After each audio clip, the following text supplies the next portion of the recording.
रोज़ कहानियाँ, उसी में से एक है कि सच्चाई का इनाम। एक गांव में नॉर्मन नाम का एक लड़का रहता था। वो निहायत ही गरीब घराने से ताल्लुक़ रखता था। उसके वालिद एक किसान थे, मुश्किल से घर का खर्च चलाते थे। नॉर्मन बहुत ज़हीन था, लेकिन उसके पास स्कूल के लिए बुकें खरीदने के पैसे नहीं थे। वो अक्सर दूसरों के पास मांग कर पढ़ता था और मेहनत से अपने सबक याद करता था। एक दिन गांव में ऐलान हुआ कि शहर से एक बड़े ताजिर जनाब करीम साहब आ रहे हैं, जो बच्चों के इम्तिहान लेंगे। बच्चे सबसे बेहतर जो कारकर्दगी दिखाएगा उसे स्कूल में स्कॉलरशिप मिलेगी। नॉर्मन ने इरादा किया कि वो इम्तिहान में ज़रूर कामयाब होगा। इम्तिहान का दिन आया।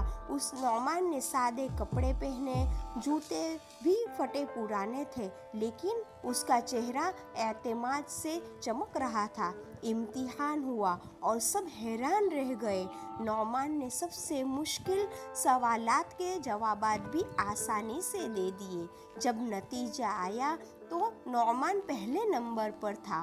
करीम साहब ने जब उसका नाम पुकारा तो सबने तालियां बजाई, मगर जैसे ही वो स्टेज पर गया उसने माइक पर कुछ कहने की इजाज़त मांगी। जनाब नॉर्मन ने कहा कि ये कामयाबी सिर्फ मेरी नहीं है, बल्कि मेरी माँ की दुआओं, मेरे वालिद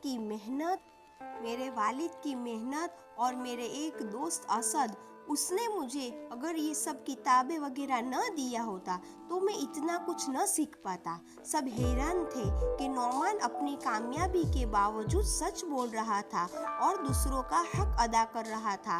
करीम साहब बहुत मुतासिर हुए। उन्होंने न सिर्फ नॉर्मन को स्कॉलरशिप दी, बल्कि असद को भी वजीफ़ा दिया और नॉर्मन के वालिद को अपने खेतों में काम देने की पेशकश की, ताकि वो मज़ीद परेशान न हो। इससे हमें ये सबक मिलता है कि सच्चाई, मेहनत और शुक्रगुजारी कभी रायगा नहीं जाती।